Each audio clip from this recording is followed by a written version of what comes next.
Binalikan namin ng isa sa talagang memorable na lugar para sa amin. Na kung dati ay pumupunta kami dito para sa ilang mga rason, ngayon ay babalik kami dito para alalahanin ang memories dito. Okay.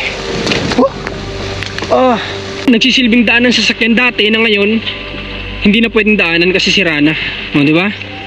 Ayan, pag tumaas ang tubig dito noon, wala nang makakadaan kahit sino. 8-8.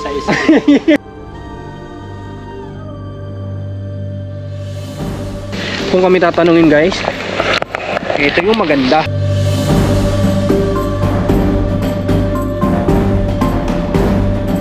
Kung ano yung mga maibabahagi namin sa inyo ngayon na madadaanan namin ni Rans, ay papakita namin sa inyo syempre, di ba? At saka yung upload natin kagabi tungkol kay na Jujet Herlin, sa mga hindi pa nakapanood, panoorin nyo na po. So tara, samahan nyo na kami sa magiging biyahe natin ngayon papunta na sa pabahay po. Let's go! Let's go! How come the stars come to shine when it's dark from so far away? Show us where we are. What makes the sun go to sleep every night? And what's it dreaming of? I wonder.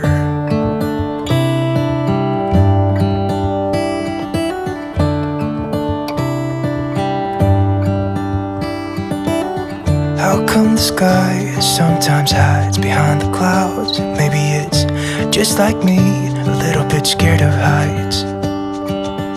Why does the rain always keep on pouring down when it's gray outside? It really makes me wonder. Yeah, it makes me wonder. It really makes me wonder.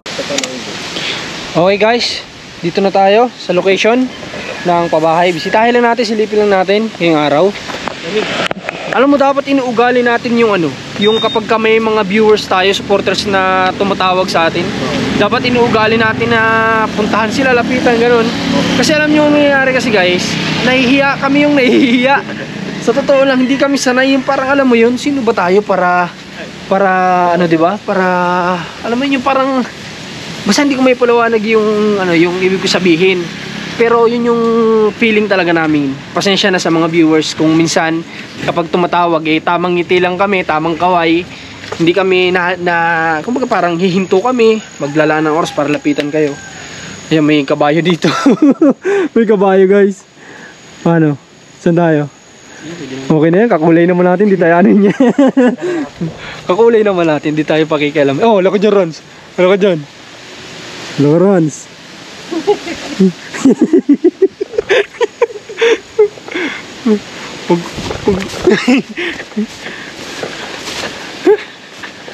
Ay, okay na pala yung dingding lahat guys. Almost done na pala to. Yan almost done na yung pabahay natin. Kita tayo Dorothy na naisin. Yung pintuan, kinukuha pa yung kahoy kasi kinulang daw sa kahoy, hindi na isama sa estimate. Baka yan yung kahoy ginawa ng hagdan. Ha? Hindi yan kasi ito yung ginagamit nila, yung pamkalang-kalang para tumibay habang pinapakuan sa taas. Ayan okay, so hindi yan, ibig sabihin hindi yan yun. Sa ngayon mga kababayan, stop sila sa paggawa nitong bahay kasi nga po walang kahoy, in-order pa, tapos tinawagan sila doon sa ginagawa nilang bahay na mas nauna naman talaga sa atin. Kailan daw possible? Sabi niya, pag nagawa yung kahoy ngayon, possible bukas makapagsimula ulit sila dito.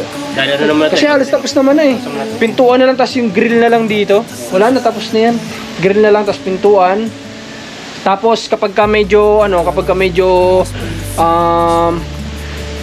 may pa tayo, may konting budget pa tayo, pwede natin guys palagyan sila ng maliit na kusina. Kasi alam nyo, maalala nyo, mayroon pa tayo dong yero sa pabahay ni Commander. May dalawa pa. Ilang yero yun? Bali, isang mahaba, dalawang piraso, isang mahaba, isang 12, isang 8. May dalawa pa tayong yero dong guys. Pwedeng ipagawa yun dito. Pwedeng hatiin yung 12 para maging 8-8. 8-8! Mali ka na naman. Pwede nating gamitin yun dito. Para na sa ganun, magkaroon sila ng munting kusina dito. Ano? Ha? Diyan, pwede dyan. Dito naman sa kabila, pwedeng gawa na lang ng kulungan sila ng ano. Ha? Saan ang hagdan yan? Dito yata. Sa picture ba saan? Dito ano? Dito. Ha? Hagdan mo sa picture. Diyan ba? Sa pinto. Kasi dito may parang table dito eh. Ay, oo, pwede din. Sa dito. Oo nga, pwede din. Kasi kung- Dito na lang ilalagay ang ano, Hagdan. hagdan. Ano? Kung dito yung hagdan, di mo na mahagdan lang sa dito. Kung di Oo. mo pwede tagpin. Oo, tama. Dito talaga dapat ang tambayan nila eh. Ano? Kasi nandito yung maliit na lamesa, kung makapaglagay tayo dito maliit na lamesa. Tapos nandito yung bintana. 'Di ba? Akala ko design yung dun sa taas, yung walang ano, kasama pala, ilalagyan pala, tatakpan pala 'yun. Saktong-sakto lang to sa kanila, 'di ba? Oo. Malaki pa nga to, 'di ba? Kumpara doon sa dating bahay nila na. Oo, kumpara natin doon sa dati nilang bahay, mas malaki to, guys. Doon nga nagkakasya sila, dito pa kaya, 'di ba? Laki nito. Subukan mo pumasok ka, Rans. Subukan mo pumasok ka, pakita mo. Kasi kasyang-kasya pa kahit maglagay sila ng gamit. Hindi naman sila yung tipo ng tao na sobra-sobra naman ng gamit. O, di ba? Lawak pa yan, oh. Oh, dito ka lang side. Dito ka lang sa kabilang side. Dito ka lang sa kabilang side. Harap ka dito. Ngiti. Naging model ano? Ay, hindi model. Pang 2x2 ito. Hanggang ba ito? Oh, passport size. Ganda na nga. Di ba? Saktong-sakto yan. Ganda nga ng sukat, saktong-sakto. Kaya nga sabi ko, guys, kapag ka may papagawan tayo na 2 tao o 1 tao, goods na goods tong size na to. Sabi ko nga dapat meron tayong standard size ay, di ba? May standard size tayo na sinusunod. Parang ganun. Para pare-parehas. Di ba? Ganda na. Konting-konti na lang to.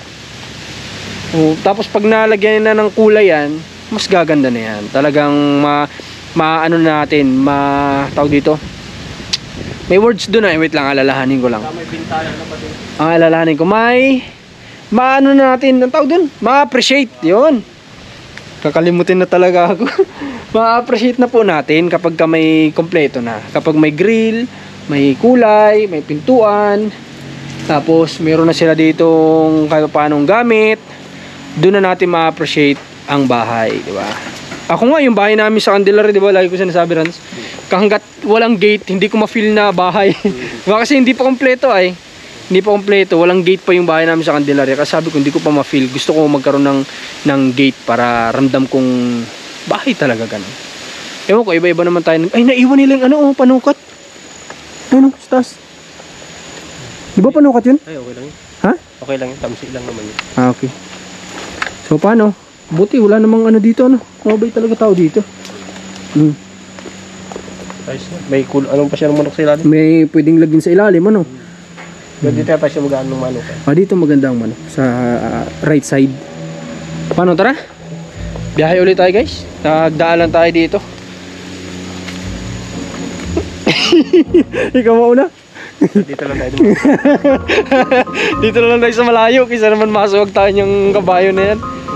Kaya ito kilala yung kabayo. Hindi naman tayo kilala yung kabayo. Kakulay lang natin, pero hindi tayo kilala. Ay, maputik, Rans. Ha? Pakiusapan mo na lang yung kabayo. Pakiusapan mo kasi yung kabayo. Han, mabait yan, mabait. Hindi ba yung kalabang? Mabait yan. Hindi, bugawin mo. Baka tuwak. Hindi, ganyan mo lang. Shh, shh, shh. Ganun. Ano mo, shh. Dito lang tayo sa gilid. Dito lang tayo sa gilid. Ayan magubat lang tayo dito. Mas okay na to, at least safe. Kaysa naman subagin ka ng kabayo. Diba, sipain ka niyan, lakas pa naman yan. Pero kasi nuntok ni Pacquiao niyan. Saan yung daan? Dito. Ano na yan, naliligaw. Ganda. Kalsada agad, kunting lakad lang nila dito na agad. Ganyan lang kalayo yung nila. Yung lalakarin kapag gusto nilang sa kalsada. Ganyan. Biyahe ulit tayo. Tara. Gas, okay pa? Ayos pa. Meron pa? Tara. Meron pa palang gas. Gas. Oh. Right. Life is a winding road, telling where it goes. Driving through days and nights, won't stop for traffic lights. And Guys, umuulan na pero may gusto kami sa inyong ipakita guys. Bababa tayo dito sa daan na yan. Yan, pabalik. O, bababa tayo, may papakita kami sa inyo kahit na lumalakas na yung ulan.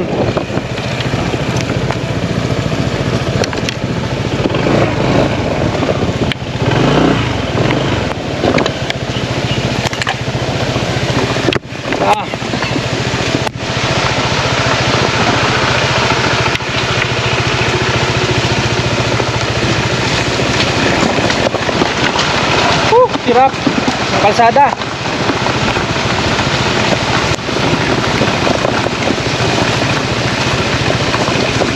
Umuulan na. Tuloy pa rin ang ligaya.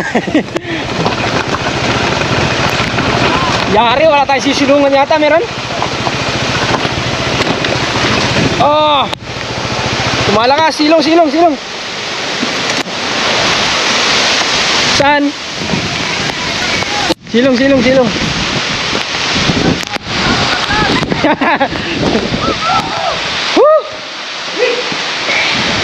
grabe. Saan tayo ngayon, guys? Nasa ilalim tayo ng tulay. Diba? Nasa ilalim tayo ng tulay ngayon. At mamaya may gusto ko sa inyo pakita kapag tumilatila na itong ulan. Pero ngayon, may papamontage muna ako sa inyo. hey darling, can I tell you what's been on my mind? Sick and tired of the 9 to 5 in the city light. Maulan? Ganda ng ligo niya, summer. Ayan nyo, yung mga naliligo. TJ! Tibay niyo sa lamig. Sakto lang. Kaya lang yung galing kaya taon na. Kanina pa kayo? Parang yung lagi mga kusgan. Pakisang kutan pa.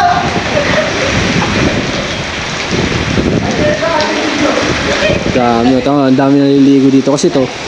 Guys, maganda yan dyan kapag summer talaga kasi open cottages, tapos yung mga video okay. Tapos doon medyo malalim part doon, no? Diba Rans? Malalim doon. Nakala mo pa nung maganda dito? Ano? Walang entrance. Ayun ang maganda dito. Walang entrance dito. Free. Diba? Ito kadugtong to nung pinunta namin nung abandonadong resort. Yung Apad Resort yung pinunta namin ni Rason nakaraan. Umabot nga ng halos 100,000 views sa ating YouTube at saka sa ating Facebook ay 100,000 views din. So kadugtong ito nun, no? At mamaya may trivia ako sa inyo ibabahagi at memories namin ng mga panahon na hindi pa kami nag-vlog dito sa lugar na ito. Bababain ko guys kahit na umuulan para na sa ganun matingnan natin yung ganda ng tubig dito. Alam nyo, okay, kukwento ko sa inyo kunting story. Alam nyo yan, itong tuloy na to nung mga panahon na hindi pa kami nag-vlog, kaya may memorable din sa amin to kasi nga alam niyo yun, para lang makaligo kami dito dati guys, kinakailangan namin magdala ng kanya-kanya naming labahin. Diba? Kailangan namin magdala ng kanya-kanya naming lalabhan para na sa ganoon, payagan kami na maligo dito. Diba? So yun yung nagiging rason namin para makapaligo dito. At least, nakabawas pa sa trabaho ng parents natin, diba? Baba tayo dito. Dahan-dahan lang tayo, madulas to. Oops. Dahan lang. Dulas. Okay. Ang ganda pa rin dito. Kasi dito kami mahilig talaga sa freshwater. Hindi kami masyadong mahilig sa mga pool. Kumbaga nangyayari lang yun kasi nga dahil sa mga bata. Kaya kami naliligo sa pool. Pero kung kami tatanungin guys, ito yung maganda. The world had more of your smile. What if the wind could spread your love? What if your sweetness could reach everyone? There'd be no wars. Ayan yung maganda na sinasabi, di ba? Kapag sabi nga ng mga nag-comments, kapag nature lover ka, ma-appreciate mo yung mga ganitong bagay. Pero kung hindi ka nature lover, hindi mo ma-appreciate talaga. Diba? Kami, pinitil namin kung ano yung mga kinreate ni God dito sa mundo. Kagaya nito.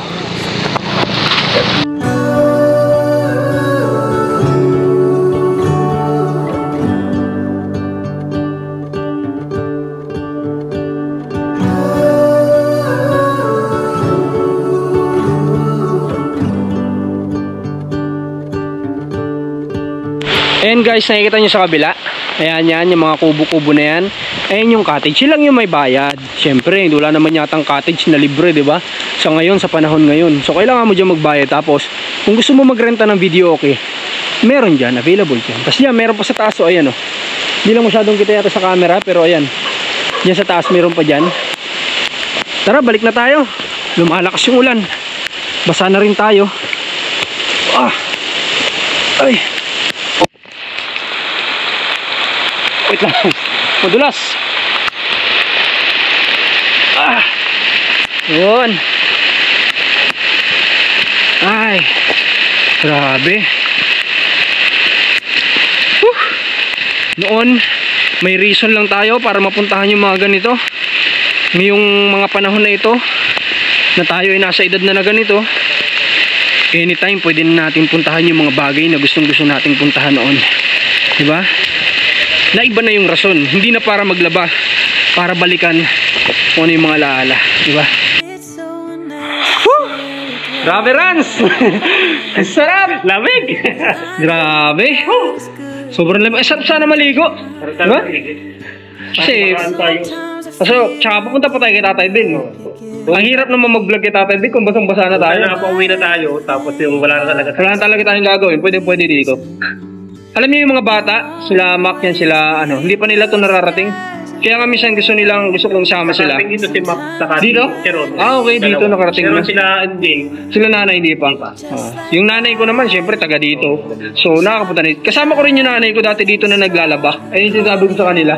Na para ka lang dito mo makapunta, may rason ka dapat. Kailangan may bit-bit kang labahin. Mga naka-hauler kami, kasama yung mga kapit-kapit-bahay. Doon kami magpa-park. Yan, dyan. Tapos, diretso ligo na yon. Nakapaglaba ka na, nakaligo ka pa. Di ba? Na-enjoy ko pa. Nagdala na kami ng mga. Na-enjoy mo pa. Luto na na pagkain, gabi, langka. Ang sarap talagang balikan yung mga panahon na Lawan ng saging, marami dyan. Oo. Lawan ng saging dyan sa parte na yan. Oo. Alam nyo, para sa akin, yung iba kasi sinasabi kapag alam mo yun, yung simpleng buhay nila, tapos biglang nabago, parang sabi nila nakakamiss. Pwede mo naman balikan yun, di ba? Hindi mo naman kailangan baguhin yung buhay mo na porque nakakaluwag ka na ngayon, hindi mo nagagawin yung mga ginagawa mo dati. Hindi ganun. Maglalaan ka lang talaga ng araw. Time lang talaga. Saka kung tutusin nga, kumbaga, mas magagawa mo kasi kung umaangat ka na, may paano? Oo, may budget ka na eh. Pwede mo. Wala nang rason. Wala ka nang rason. Wala nang rason. No, kasi medyo wala ka service. Aarkilan ka ng service. Pamasahe. Saka wala ka pang trabaho. Pagkain. Yung iba kasi yan, ganyan kasi mga nababasa ko. So, sabi nga nila, namimiss daw nila, hindi nila, sabaga parang ganun daw sila dati. Parang hindi na nila yung ginagawa, ganito ganyan. Hindi natin kailangan baguhin yung sarili natin. Kung ano yung ginagawa natin dati, gawin pa rin natin ngayon. Kailangan lang talaga mag-set ka ng araw. Oo. Kasi kung busy ka sa nandun na yung busy ka sa trabaho, pero wala namang lahat naman ng trabaho may day off. May day off. Saka kahit isang araw. Saka paglaanan mo din ng oras ng yung sarili mo para sumaya. Hindi lang sarili, yung pamilya. Pamilya, di ba? So, wala tayong rason para hindi magawa yung mga bagay-bagay, di ba? Hindi puro trabaho. Hindi puro trabaho. So, wala tayong rason. Kahit nasa abroad pa tayo, pag nagbakasyon tayo, sulitin natin. Kapiling natin yung pamilya natin, di ba? Wag nating ubusin yung panahon natin kapag nagbabakasyon dito sa Pilipinas dun sa mga bagay na hindi natin kasama yung pamilya natin. Kasi kaya nga tayo umuwi ng Pilipinas para makasama sila. Masulit na nakasama natin sila, di ba? O yung mga kaibigan, na yan, kumbaga pang extra time na lang yan. Family dapat ang priority, di ba? Yung mga kaibigan natin, sige, pagtapos ko sa pamilya ko, wala na ako konting oras sa inyo. Tayo sa bahay, di ba? Dala kayong pagkain. Dala kayong pagkain, kayo pumunta. So nga pala, itong kalsada na to guys, ito di ba tulay? Di ba? Tapos yun dati, yung na yun, yan nakikita yung semento pinagparkingan namin ni Ran. Ito lang dati guys yung nagsisilbing daan dito. Wala itong tulay na ito. Yung ano na yan, yung maliit na sementado na yan, alam nyo ba guys, kapag dumating yung panahon o may oras na malakas itong agos, wala na nakakadaan dyan guys. Wala na po. Itong daan na ito ay hindi na nadadaanan. Alam niyo kung bakit? Kasi nga, lampas na dyan yung tubig. Lampas na dyan sa semento na yan. Kaya mabuti na lang talaga ang government nagpagawa nitong tuloy na ito na siya na ngayong dinadaan-daanan natin halos araw-araw. Diba? Malaking tulong. Saka wala na, sira na. Nasira na siya ng tubig. Kasi nga, laging lampasin dyan ng tubig. Kaya, salamat sa government na nagpagawa nito. Okay? Ano? Pupunta na tayo? Naulan pa? Wala ba? Basa na din tayo. Pwede naman. Ha? Kasi baka tayo matagalan kapag ano, antayin natin ito. Baka madiliman tayo pupunta kay Tatay Ben. Tara. Isang tulo, pwede dyan pa lang, pwede ka na maligo. Dyan pa lang, pwede ka na maligo. Uy! Oh. Grabe. Ito, makikita nyo nung malapitan. Yung sinasabi kong dating nagsisilbing daan lang dito ng mga sasakyan na kapag mataas na yung tubig, wala nang nakakadaan. Ayan, ito yung guys. O, ayan yung tulay. Ayan yung tulay. Ito yung sementado na nagsisilbing daan ng sasakyan dati na ngayon hindi na pwedeng daanan kasi sira na. O, di ba? Ayan o. Pag tumaas ang tubig dito noon, wala nang makakadaan kahit sino. Yan, kasi lumalakas yung tubig niyan. So wala nang makakadaan dyan kahit sino. Kaya, thanks kasi meron na tayo nito. Yan. Napakasulit. Diba? Napakasulit ng tulay. Napakasolid. Ang sarap kapag umuulan. Tara, biyahe tayo. Ano, tara? Ang ganda ng linis trans ah! Ha? Ang ganda! Kailan mo nilinisan yan? Kanina lang. Ang ganda! Ano na yan? Normal na yan sa mga lakad natin. Normal na yan. Kaya nga sabi ko, mas mabuting madumi ang sasakyan natin. Huwag nating linisan yan. Pag nilinisan mo, madudumi yan. Madudumi. Katulad yan, kanina lang yan. Halos ang oras kong inano yan. Pinagpaguran. Oo, tapos uulan, putik na ulit. Kaya nga sabi ko, wag na tayo maglinis. Tingnan na lang, okay na yan. At mabuti sana kung ginagamit natin to. Kung office boy tayo, di ba? Kung office boy tayo, linisan mo. Pwede yun. Kasi paparada ka lang naman sa trabaho. Kung may bubong pa trabaho mo, swerte mo pa. Pero sa sitwasyon ng trabaho namin, wala nang linis-linis dapat. Ano, tara? Kasama na nga sa ligo. Kasama na yan. Full stop. Can't believe I live in your thoughts. I think about you all the time, morning, evening, and midnight. Such a wonderful day.